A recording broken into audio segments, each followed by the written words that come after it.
This video is intended to assist you in marketing your GovCon business. Responding to federal government market research in and of itself rarely results in a government contract award. A sources sought notice is merely an agency's attempt at gauging interested vendors. Opportunities at this early stage often lack funding and the details needed to put together a complete bid proposal. If you follow GovKid Method's process for reading and responding to market research, understand that you're doing so entirely at your own risk, and that you hold GovKid Method harmless to anything resulting from your own GovCon business activities. Now sit back and enjoy. Hey guys, Derek James here with GovKid Method. In today's video, we're going to be looking at sources sought market research.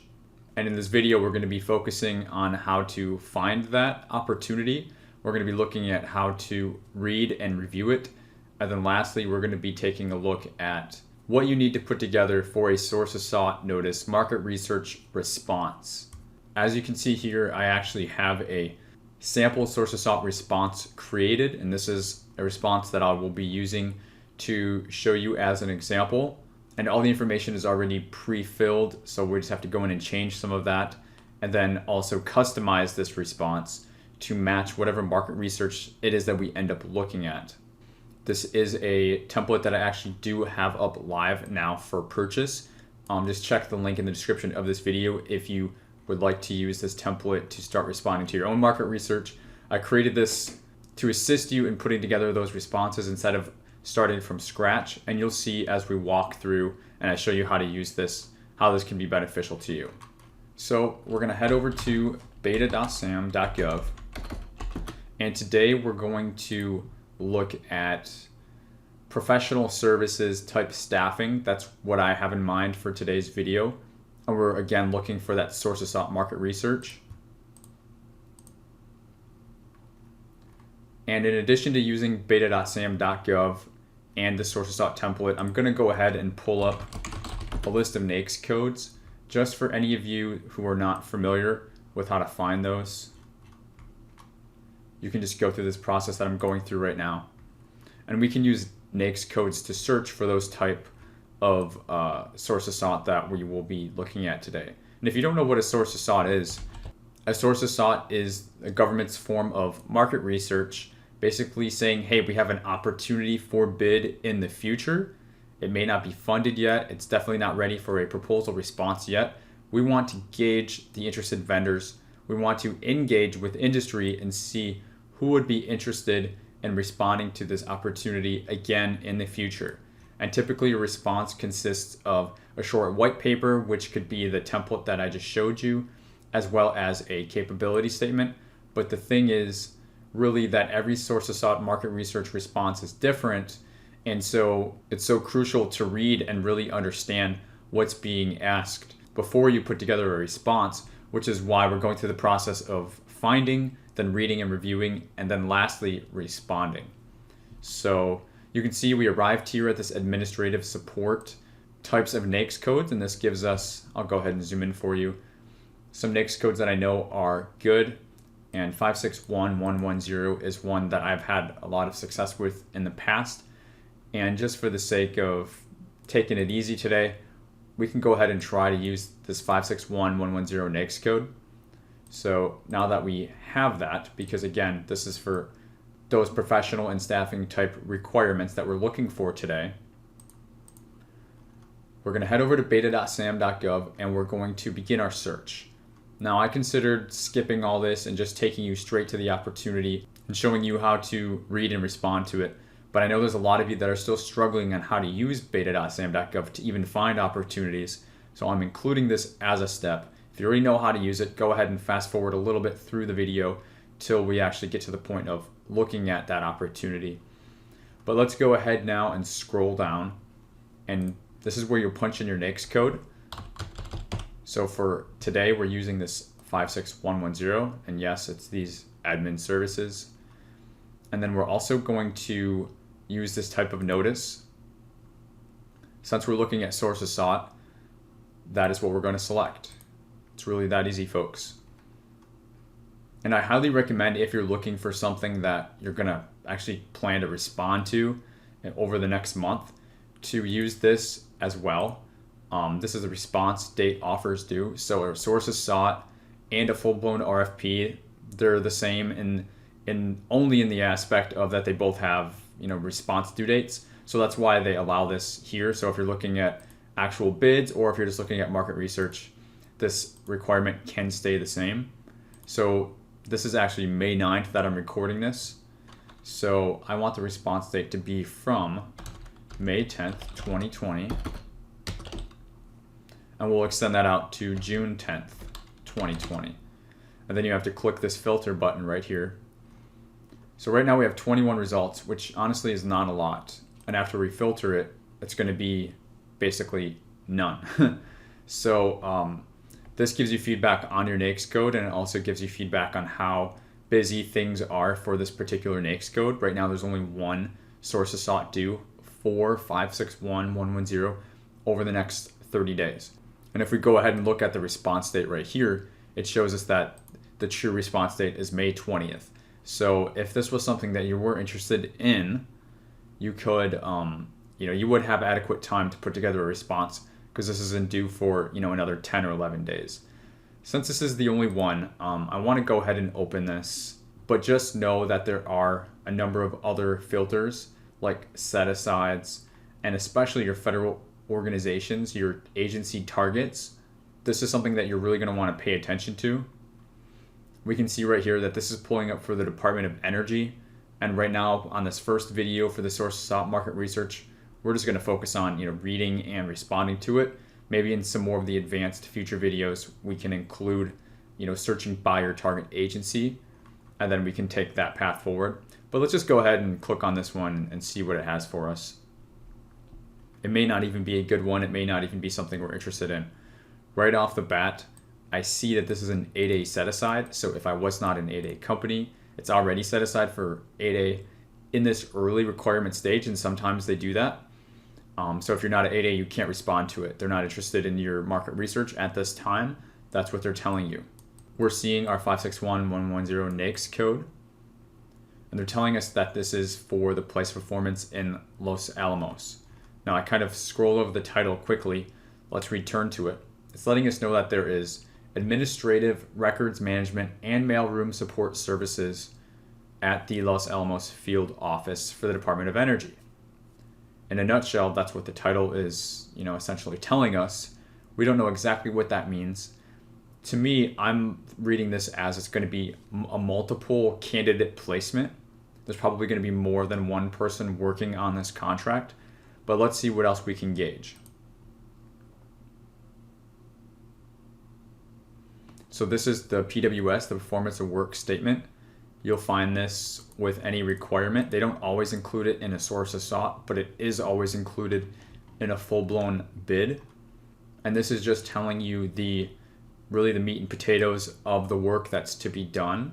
So it usually gives you a background, and then the scope is really the parameters of the work that you would be performing on this contract. And you'll get to know that when I read these, I don't read them word by word. Maybe when you first get started, you can, but I've gone through so many of these myself that I kind of know what to look for, and that's what I want you guys to be able to do, to read through these quickly. So this is telling me right here, duties will include performing tasks in the areas of correspondence, report processing, calendar management, travel coordination, filing, data entry, records management, mailroom services, technical editing, and other administrative tasks.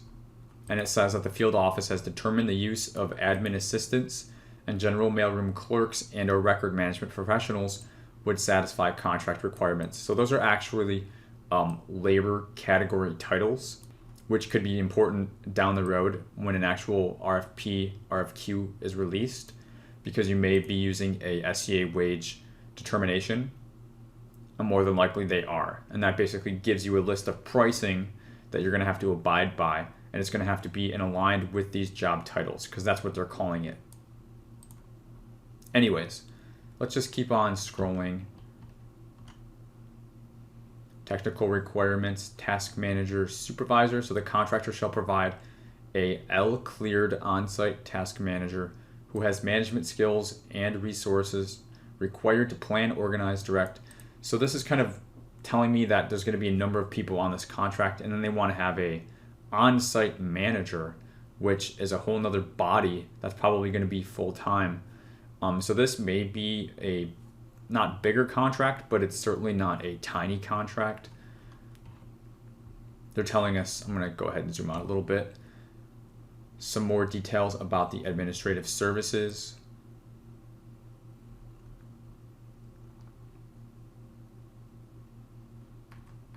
Okay. I'm just going to go ahead and read a little bit, guys, because it's hard for me to read and talk at the same time. But they're letting us know some of the details, like software specifics, some of the requirements that are required for the admin services part of the contract. And then they're breaking down this mailroom document center services. So the same, but for the mailroom side of the house. Visitor access, GSA, vehicle scheduling, maintenance. So that's also part of the requirement. Office supply management. You're going to have people that are supporting the supply manager. And then you're also going to be providing key support for records management. So each of these bolded areas are actually areas that you're going to be assisting with on this contract, which definitely tells you, hey, I mean, even if it's one person per each of these, you're really looking at 5 or 6 people. But my guess is that there's probably going to be multiple people, multiple candidates on this position supporting each of these. So this is telling me this is probably going to be at least a dozen or more staffed positions. But again, I'm reading this live with you. I have not looked at this ahead of time. I could be wrong about that. I keep seeing this L cleared. Honestly, I've never seen this before. I may be showing my ignorance, but I don't know what L cleared means. Maybe that'll come obvious to me later on, but I'll be keeping an eye on what that means.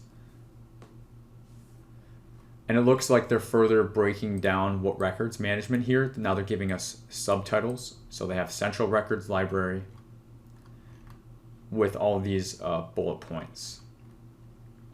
Key personnel requirements. That's good to know. I'm not going to read that just yet. Delivery schedule. That's fine. Security requirements. So I think it looks like this is where they're getting into the L. In order for the contractor to effectively carry out the performance objectives stated within this contract, certain contract personnel, specifically the task manager that we talked about, must have a L security clearance level upon entry of the position and maintenance this clearance level throughout this contract. What is L clearance? Is it just limited security area? I mean, I'm familiar with NACI. I'm familiar with, secret, top secret. Let's go to Google, and I'm not ashamed to say that I haven't ran across this L security level.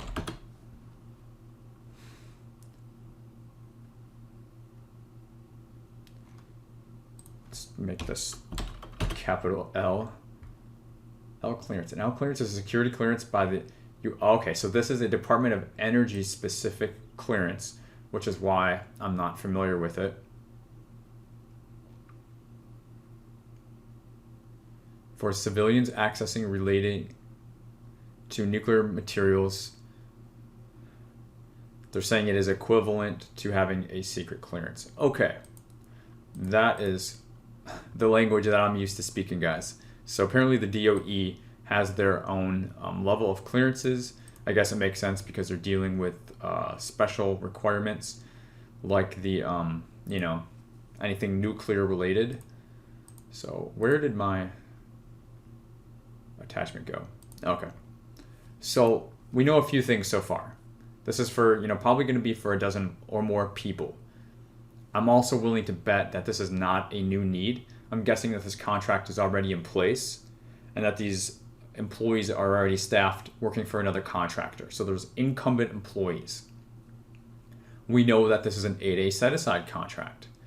And we also know now that you need a secret level clearance to perform on this. So the task manager and the records manager must have a L security level clearance.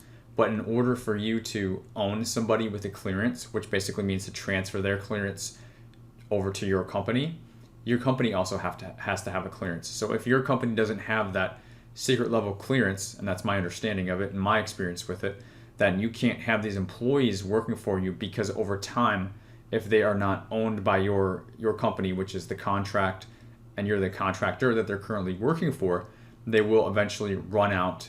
Their clearance will expire and it will no longer be good.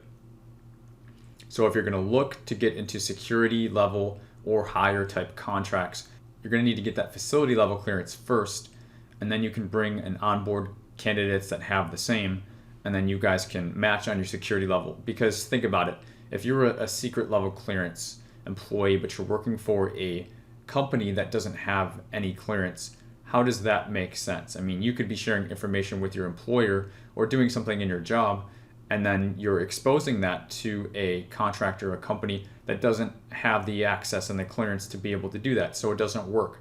You can't put the cart before the horse. So, and I'm not a expert in clearance levels, and I'm not really going to answer any questions about that, because that is a huge and very detailed area. I just have minimal experience in it myself. I know enough to know how it affects you when you're bidding on contracts. So in a nutshell, if you're not 8A, if you don't have a secret level clearance, I wouldn't even waste your time looking at this market research, right? You're not going to be able to respond to it. It's just not going to be worth your time. And when we're doing this, time is money. We're learning to quickly find and dissect the information that we need. Again, this is for Los Alamos National Lab. Yeah. So we gained a lot of good information here. As this is a source of sought market research, they withhold a lot of information, or there's a lot of information they just don't know yet. So it's much quicker and much more focused than trying to read a full-blown RFP or RFQ solicitation.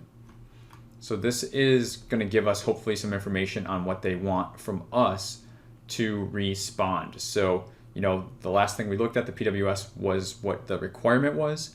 Now this is a short document, 2 pages, that's hopefully going to tell us what they want from us in terms of a response. If this is something we're interested in throwing our hat in, again, only if we're an 8A company with a secret level clearance.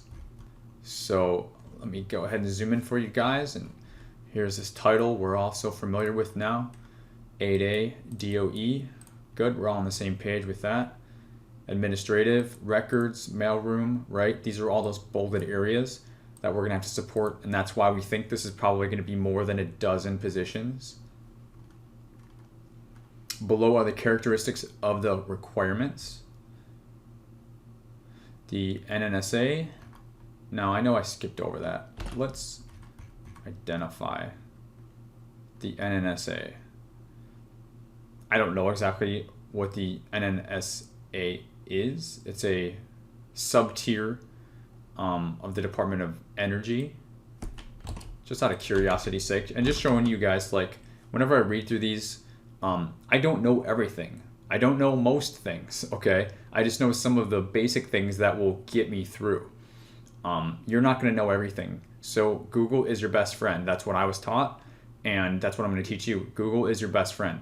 We can see here now that the NNSA is the National Nuclear Security Administration. Unless you're in this, area working with this agency, you're not gonna know that, and that's okay. It's not ignorant to say that I don't know something, but I'm gonna find it out, okay? No one expects you to be Google, right? It's actually less desirable in this day and age to have all these things memorized. Why would you memorize all this stuff if you can just go on Google and it already knows it for you? Instead, consider that a science. You want to get good at the art, which is finding bids, finding ones that are good for you, and then crafting a response that's going to be to your benefit, which is why I'm showing you this market research response that I've created that is crafted in such a way. Without going on too much of a soapbox, I'll reel it back in. This is what the National Nuclear Security Administration is. I don't really care to know more than that at this point. Let's get back to it. So again, the NNSA is conducting market research. there's a keyword, market research. The work scope and schedule requirements support at approximately 6 full-time equivalents per year. So here we go. We were very, very close on this. They're telling us the number of people that are staffed on this contract. So remember, I said there's going to be at least one person for each of those bolded areas, which is going to be 5 or 6. I swear I did not read this ahead of time. And I said I would be willing to bet that it's going to be more than one person. So it looks like I was incorrect about that part of it, but I was correct that they're probably putting on one person for each of those areas. Maybe 1 or 2 people, wear a double hat. I don't know yet. But they're telling us right here, this is for 6 full-time employees. So this really gives us a very clear and specific idea of what this contract is going to take. Now, I'm not sure just yet if this 6 includes that on-site task manager. My initial guess would be no, it does not, because that's something additional that you have to provide. But when the actual RFP or RFQ were to come out, there would probably be a separate pricing option for that and these 6 FTEs or these 5 FTEs, and that would become more abundantly clear during an RFP or an RFQ. But for right now, we know we're looking at 6 people. We're not pricing right now. This is only market research, so we don't really need to worry about it. Documented experience and expert knowledge related to professional admin, records management, mailroom support services that include but are not limited to performing tasks in the functional areas, such as correspondence, report processing, calendar management, all these things we looked at, is kind of what they're looking for. Based on the analysis of the scope, they've determined that the use of admin assistants 1 and 2, records management professionals, and a task manager would satisfy the contract requirements. So they're being nice. They're straight up telling you, again, those job labor categories that would satisfy, that you could price in accordance with. So they're really limiting the variables on this, right? They're telling you the number of people, and they're telling you the labor categories, i.e., which would translate to a minimum price you need to pay if this is a SCA wage contract. So what else is there really to act as a variable is the competitive advantage and experience that your company brings to the table, because they're telling you apples to apples what you must provide for this requirement. Let's keep reading. All right, due to the nature of the support, the following are required. 4 of the 6 contractors must have that L, which we know to be now secret level clearance. Only 2 positions not requiring a clearance are the task manager and records manager position. So this is them also telling us, like, okay, there's 6 people. One of them is the task manager. That's how I read this. So it's really 5 positions plus a task manager.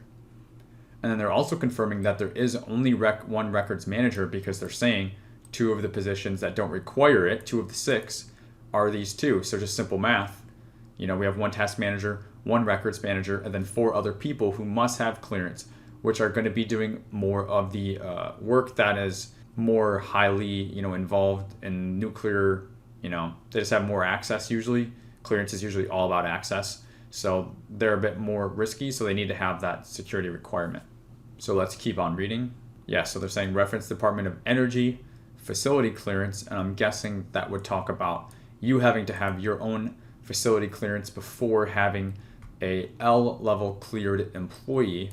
So odds are you're only getting this contract, going after this contract, if you've already done business with the Department of Energy in some sorts, because I'm guessing that they have their own clearance level process and system, different than what it would be to get a secret level clearance.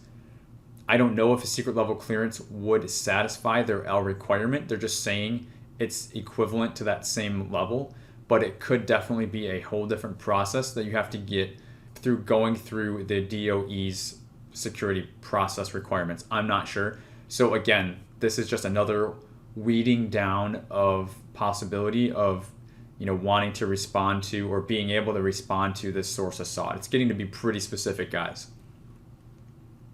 But hey, we're learning, we're going through this.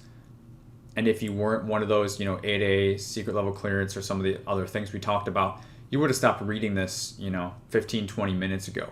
But we're going through this, we're learning, and we're dissecting all the important information and we're pulling it out.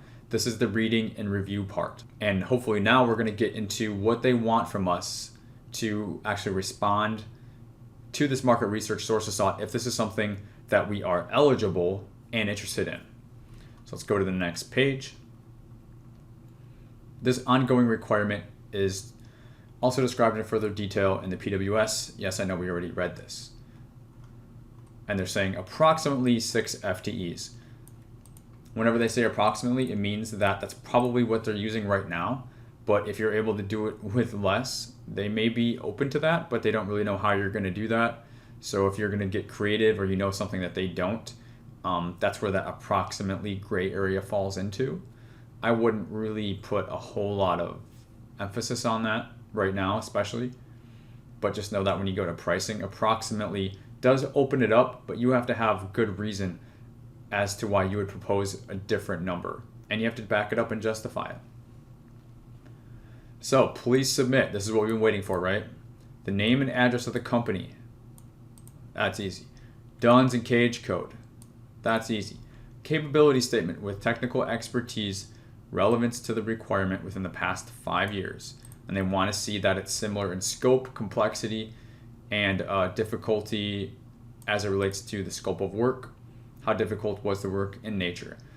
They want a management approach to include corporate experience with retention and recruitment relevant to this requirement. Okay, that's interesting.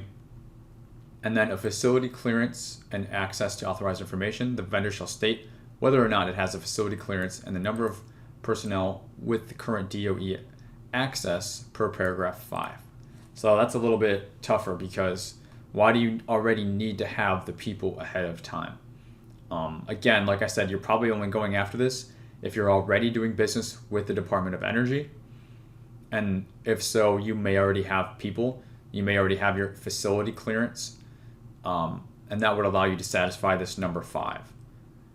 So they're telling us literally these are the 5 things they want in a response. So we found it. Whenever you're looking at a market research source of sought, you always want to find this area where it tells you what you need to respond with, and then that way you can tailor that information to your response. Don't just give them boilerplate stuff. You have to customize it 100%. So they're telling us submission requirements, page limit, 3 double-spaced 8.5 by 11 pages. 1-inch margins, Times New Roman font, 12 point. Page limitation does not include a cover page or letter of introduction page. So we can have 3 pages plus a cover page and a letter of introduction, which is good for me because my template has 7 pages, but I have the intro page and the letter of introduction here. So what we could probably do is delete the table of contents, and that would leave us 4 pages. And this 1 page is the company profile summary. We could leave that. That would leave us 2 pages that I could narrow down, and then we would be in business. And it says do not include promotional materials. Interested firms responding to this market survey must provide a CAPE statement demonstrating their experience, which you will do as a separate attachment. You're not going to take up your page count with that. Skills and capability. The capability statement shall be in sufficient enough detail but not exceed 3 pages total. So, okay, no, actually they are considering that as part of it. They just don't want a long, blown out response, guys. That's what they're getting at. Don't give us a whole proposal to read through. We want to quickly read through this thing and gauge, hey, are you, able to play or are you not? Are you serious or are you just spamming or, are you just not experienced enough? What have it? That they want to make a quick go, no-go decision on your company, and they're going to do that by only, allowing 3 pages. The government technical team will then assess the experience and capabilities based on how relevant your expertise is and the management and corporate experience that speaks to the retention and recruitment efforts relevant to the requirement. So that's really what we're going to be talking about a lot in the response is this whole, they said it more completely here. They want a management approach where you talk about retention and recruitment. That gives us a little bit of information, right? They're probably wanting to know about retention because they already have people doing this work, right? And then when some of those people leave their jobs or they retire or they get fired or whatever, you need to be able to recruit new candidates to take their position. But first, you need to be able to have that facility level clearance, that L, in order to even do so. So all these things really tie together, and they want to quickly see that in your 3-page response. So they only want electronic copies. We're going to send this to Tracy C. DeBaca. They're giving us the subject line for the email. And then a determination to proceed with the acquisition as a 8A set aside is within the discretion of the government. So this also gives us a bit more information. They're seeing how many 8A companies are interested. If they do not receive at least 2, the rule of 2, but they may even be looking more than that to actually get adequate competition. If they don't receive, we'll just say enough. Because again, the rule of 2 is there, but I've seen them go outside that rule, so I don't want to lead you guys wrong. What they're really saying is if they don't receive adequate 8A responses, then they may not go 8A with this. They may take it out of the SBA 8A set aside and open this up to something else, like a total small business where any small business could respond to this. You don't have to be a 8A.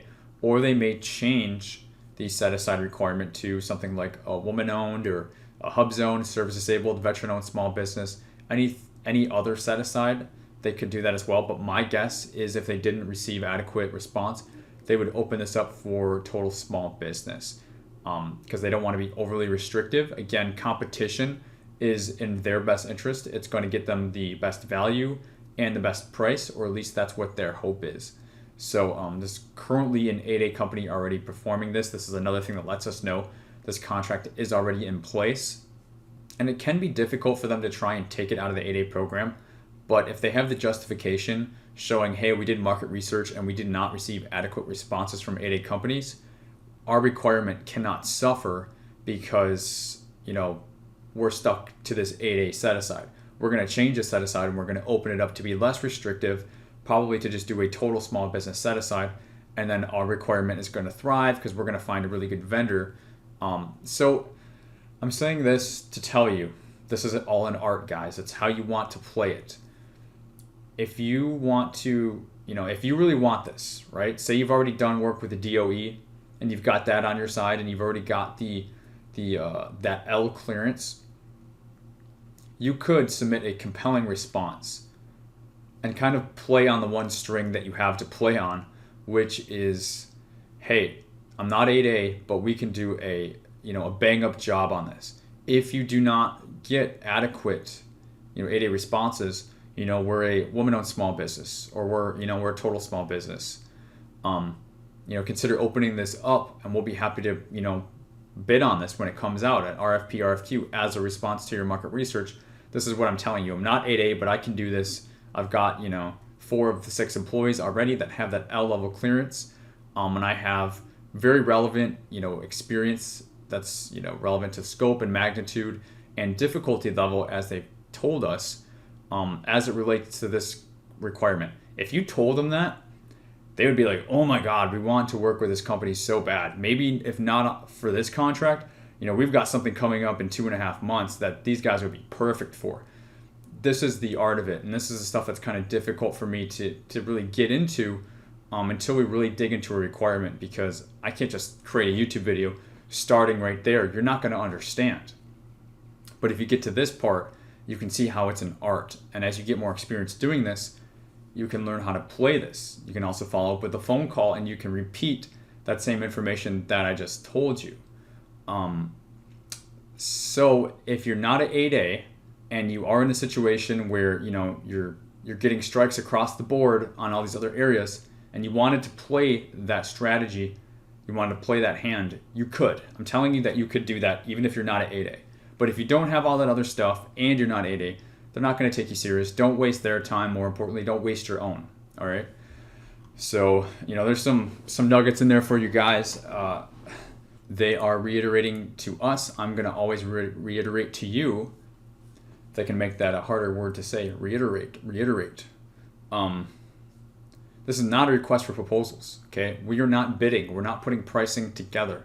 Again, we're doing a short white paper and a capability statement. That's usually the most that they will ever want. If they want more than that and they want pricing, I tell you to say screw that and don't do that, because then they're going to take your pricing and use it for their own market research that they're supposed to be doing on their side of the house, and they're just going to use your pricing against you. So I don't recommend ever giving out pricing in a source to stop market research if it's that type of situation. So again, they're reiterating, this is not a request for proposals and no way obligates the government to award any contract. Again, if you guys respond to this, hey, don't come back to me and say, hey, Derek, I didn't win a contract, because you're not going to. This is a source to stop market research. This is, there's 4 steps, and I'm probably going to try and sprinkle this in every video I do till you guys get it in your heads. There's 4 steps, there's 4 type of notices, and they're sequential. 1, 2, 3, and 4. The first one has to happen. The first one is the source to stop market research. Okay, that's what we're going through right now. The second one is the pre-solicitation. They're just saying, hey, we got your market research, and based on that, this is the acquisition strategy we're going to be, going with in the future. Okay, and by the way, watch for a solicitation release date of such and such date, and maybe we're going to have a site visit before that too. That's a pre-solicitation. That's step number 2. Step number 3, there is the solicitation. This is where you bid. This is the RFP. This is the RFQ, request for proposal or request for quote, right? Request for proposal means they're going to want a proposal and pricing. A request for quote, usually they just want pricing and maybe a little bit of a write-up, but it's not a full-blown proposal. Either way, it's a solicitation, it's a bid, and you can win a contract in this stage 3 of the sequence. Stage 4 is just the award, right? So stage 4 is they pick a winner. If they're going to post that it was awarded, they're going to include the magnitude, which is the dollar value the contract was awarded for, the award number, the vendor name. They do tell you who won. So that's just the award. And if you didn't win, well, you can request a proposal debrief, submit an email within 72 hours, say, hey, I submit a proposal debrief, and they will go over your proposal with you for 15-20 minutes and show you the inadequacies so that you can get better and better and better. And you make those changes to your proposal, respond to the same contracting officer, Mr. or ma'am, next time, and they're going to be like, oh, wow, they did what I asked them to do. They made the proposal better. Do that a few times. It's going to be very hard for them not to award you a contract. So those are the 4 steps, you guys. Again, please submit all information to Tracy within 10 business days of this posting by 5 p.m. Mountain Daylight Time. I think that's what MDT stands for. I'm an EST myself, which is May 20th, 2020. No telephone requests will be accepted, but hey, in the essence of marketing, I've never been too shy to pick up the phone myself. So this has been reading and reviewing, guys. If it were me doing this on my own, I probably would have done it in 1/5 of the time. But because I'm reading and responding and going on different soapboxes to hopefully help you, it took a lot longer. But if it were me, I would have just went straight down here. Boom, this is what they want in a response. Can I do this? If not, see ya. I'm not wasting my time on it. So now what I want to do is, if you wanted to put a response together, right? How would you go about it? And so now I'm going to spend most of the time over into this template that I showed you. And I'm going to show you how to basically tee this up. I'm not going to fill everything out. That would just be nonsensical. It would take too much time and it wouldn't be accurate information because I don't know enough about this particular requirement. So I'm going to show you how to outline this thing, and if this is the business you're in, you just fill out the information that you need and you're good to go, right? So I'm trying to find a good zoom level for you guys. I want it to be 1 page at a time.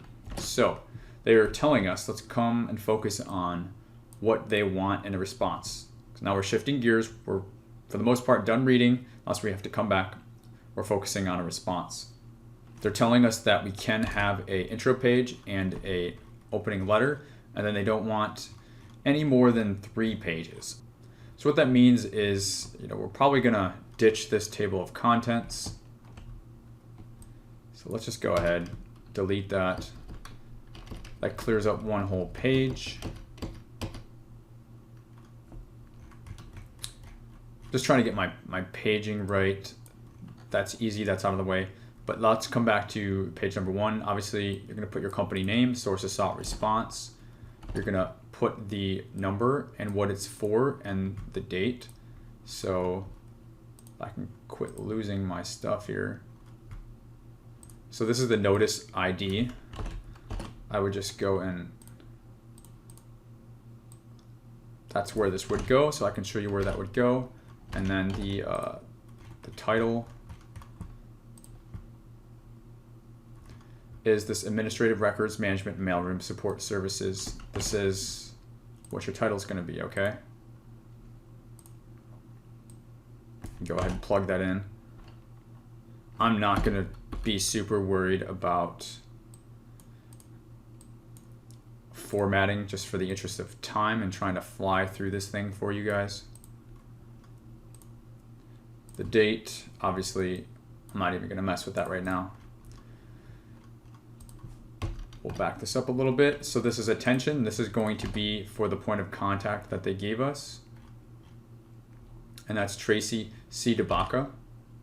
So this would be Tracy C. DeBaca.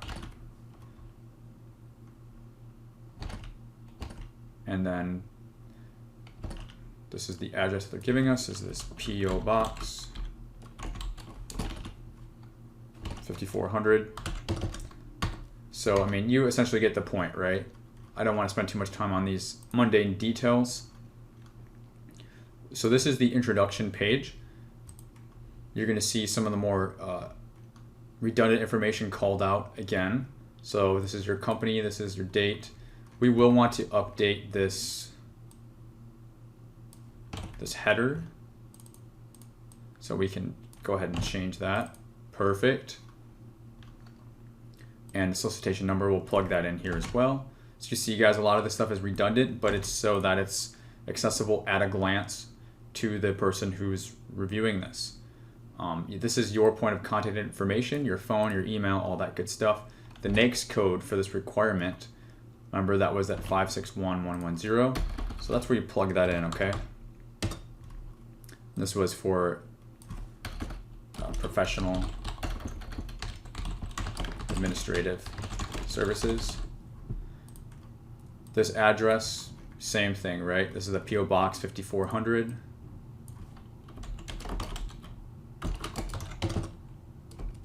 Etc. Right. And contracting officer, again, Tracy C. DeBaca. Oh, I think am I spelling that right? Yeah, that's a unique name. You put her email and her phone in there. All right, so we're quickly just slicing this up. This is that introduction letter that they said that was acceptable. So that's what really this whole page is. Just the cover page, which is standard, never gets counted. This is an intro page. So ABC LLC offers its market research response to solicitation.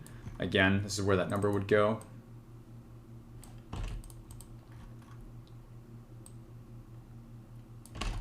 And this is going to be 4, and this is all going to be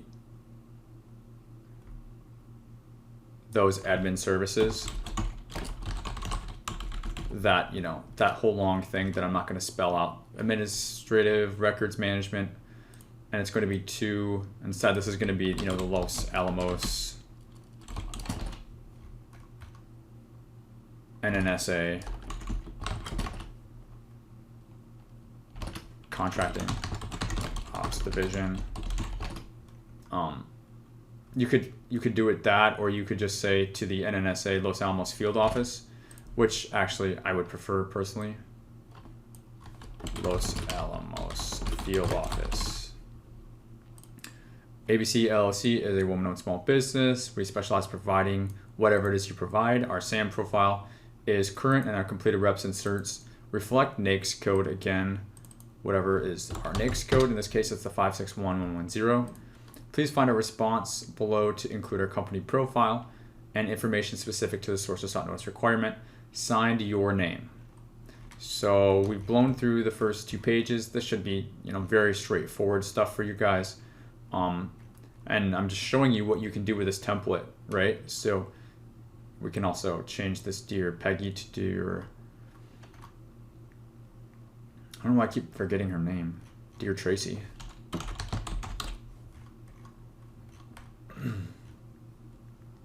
Yep, okay, so now we have really page 1 of 3 for our response. I'll kind of quickly show you. So this is company information at a snapshot. It gives you information that they would want to see.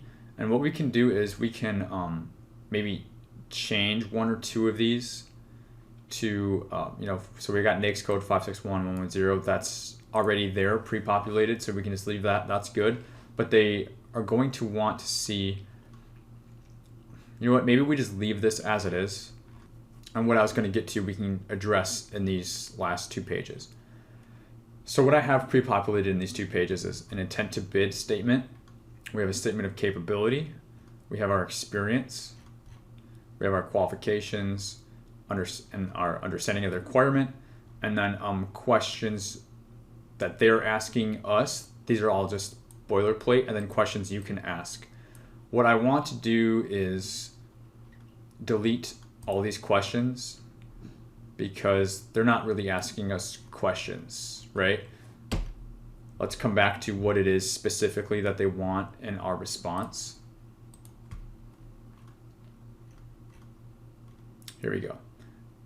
And let's start crossing stuff off too. Name and address. We already got that. Duns and cage number, if you didn't see that, I already got you taken care of.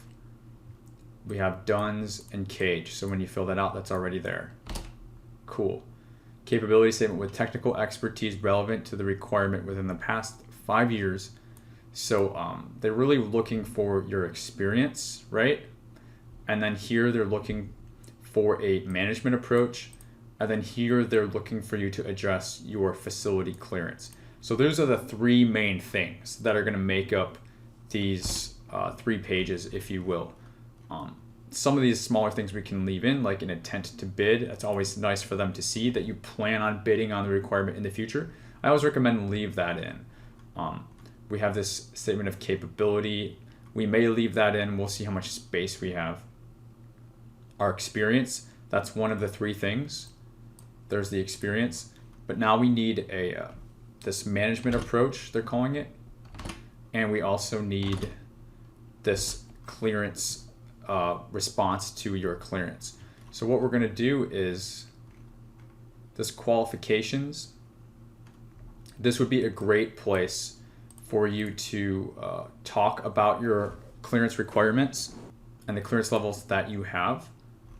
And then this experience level would be a great spot, obviously, for you to talk about your technical expertise and experience over the last 5 years with work that is, similar in nature and scope.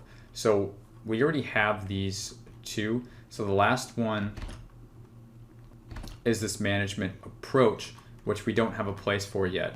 So what I think I'm going to want to do is this understanding of the requirement. We are going to get rid of this. We're going to retitle it, and we're going to call it management approach. And they wanted the emphasis to be on specifically retention and recruitment. So as I change that heading, well, we already deleted the table of contents. Otherwise, I would update the table of contents since we changed the heading, but we don't have to. So now we know that they want a management approach, so we can go ahead and go retention. How about we can say ABC LLC's, which is your company, approach to employee retention. And then you can also do the same for recruitment. And then you can put in, a couple paragraphs for each. It's really up to you, and if you're in this area, you probably already have some boilerplate type stuff that you can critique and be a little bit more customized to match this requirement that you can input here to answer their question. What I would do for so this satisfies the management approach. Just for now, we may come back to it. For the clearance level, what I have written here is a sentence. ABC recognizes the following qualifications not only enable us to perform on this requirement, but they represent a competitive advantage and additional value that we bring to fulfilling this project for so instead of the Army, we would change that to say the, NNSA or the Los Alamos, field office. We could go ahead though and just add a little bit here. We want to tailor this to the clearance level requirement, right? So what we can do is say L clearance requirement. And then you can go on to say, again, you're going to need to have this in place. So you would be able to write to this, because if you don't have the clearance, they're probably not interested in hearing your response. So if you have it, what you could write is something like ABC currently employs, 4 FTEs that are, we'll say L cleared in accordance with the DOE clearance, process or requirement, whatever you want to call it. Again, you're only saying this if you have this. So what you're doing is you're extrapolating on what it is that you have. So you can, keep this statement in here, and then you can add a few sentences to this. And then, these check boxes, they look nice. They're a visual representation of some of those things that you have. And then what I would do is put the first checkbox to be L cleared, L facility clearance level or something like that, right? So you can go to symbols. That's how you do this. And we have to get the one with the checkbox right there. And you can say something like L level clearance, if I can spell, for multiple candidates and facility. You can do something like that. And then these other boxes, these are just intended to be options for you, so you can weed through them and find out what are those best qualifications that shine the light for your company. These are just here to be options for you. You only have to have, a few. You don't have to have a dozen here like I have. These are just some options. If I had FCL security clearance down here because that is one of those things. But it really depends also on the requirement. So if you're a reseller or if you're, in construction, you're looking at bonding, that's something you would want to extrapolate on. This is not a construction project. This is a professional services contract, a staffing contract. So they're more interested in, security level clearances and your ability to, retain and recruit candidates. So it makes sense. So I've spoken a little bit about addressing that. Now, in terms of your experience, I'm sure you have something written about your company's experience, but I have written a bit of a boilerplate example template here for you to get you going, and you can add or delete to this as you want. ABC has over 10 years experience in this blank industry. We've successfully completed other contracts that are similar in scope and magnitude. Again, that's just the language that they use. We've already heard that multiple times. I already have this in the template for you because I know that's what they're going to say. So we leave that in. Customers we've previously completed work for include blank, blank, and blank. If you have any well-known customers or any customers in general, previous experience, past performance, this is where you can include that information. We've completed projects as small as and as large as. So this gives them a range of magnitude so that this can be relevant and similar, right? That was something that they asked for in the requirement here. They want it to be relevant and similar. And then you can also add a spot to talk more about the difficulty/complexity of some of the jobs that you've done to demonstrate how they have been similar in nature to this, market research that they are looking for. This is the information that they're interested in. So depending on, we want to make sure that we are stuck to the 3-page limit. So depending on how much space you take up writing these 3 main areas, these are the 3 most important areas. So write the best that you can to these areas and spelling them out, these 3 highlighted areas. If you need to get rid of this statement of capability, you can, because this whole thing truly is a statement of capability. But if you leave it in, just make sure that you critique this as you will. I had a thing in here saying that you've also attached a separate CAPE statement, because most people will write up a white paper and then also just send in their 1-pager CAPE statement. I don't think they're going to have any problem with that. I've done that many times.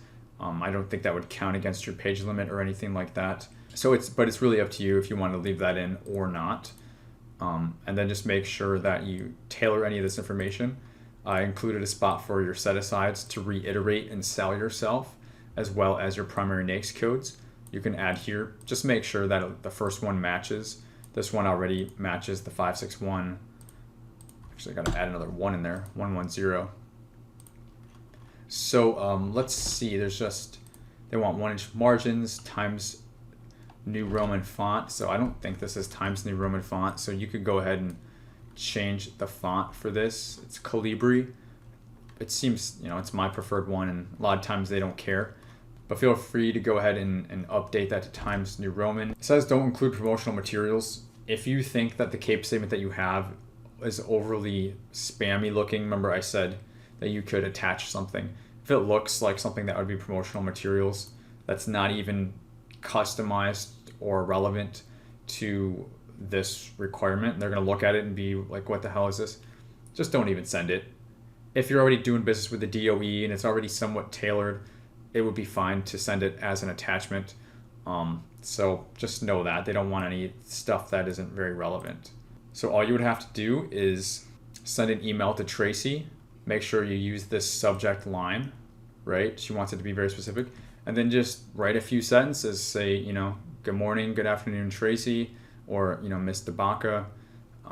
My name is such and such, and we are, my company is ABC LLC. We're happy to respond to your market research. We've attached our sources sought notice response to specifically address the questions that you've asked in the sources sought notice. Please let us know if you have any questions. You can contact me directly at 1-800 whatever. Thank you for the opportunity to provide you with this market research. Just keep it short and sweet like that. Attach that to your email. Make sure you send it before 5 p.m. MDT on May 20th. And that's how you go through the process of submitting this response off. So again, what we've done is we've found this opportunity through Beta.Sam.gov. We read and reviewed it, and then we put together a response tailored specifically to what they were looking for. Every source sought response is different. Sometimes you can leave in the table of contents. Sometimes the page limit is, it's usually 5 pages or less. 3 is kind of short, and that's why I created this template to be in accordance with that. It's these 2, opening pages with a 5-page response. And usually all they want is 5-page response. But sometimes they don't care. So you have to be a little bit creative. You can, work with this template, change it to meet whatever you need to do to customize it. You have to. You absolutely have to do that. Otherwise, you are actually doing bad marketing for your company, because you're not following the guidelines and the rules that they're giving you for the response if you just send them whatever. So, if you decide to get this template, make sure you customize it. It is not good to go as is. You have to make sure to read. And so that's really my first go at going through market research and using this template. So it was new to me. Let me know what you think in this video. Hopefully this was helpful to you. Really what I want to ask you though is if you have some sort of market research you want me to read, I want to do these for you guys. So let me know a particular industry that you're in that you want to see me read a source of SWOT market research for, and go through the same exact process of finding, reviewing, and responding. And I'll be happy to do that, because otherwise I'm just going to be picking random examples. So like this video, subscribe if you're into GovCon, because that's what my whole channel is based on. And again, if you want to see me do market research for you, put that in the comments. That's what I want to see in the comments for these type of videos. Put down what you want me to review for you. So thanks guys, and I'll see you in the next video.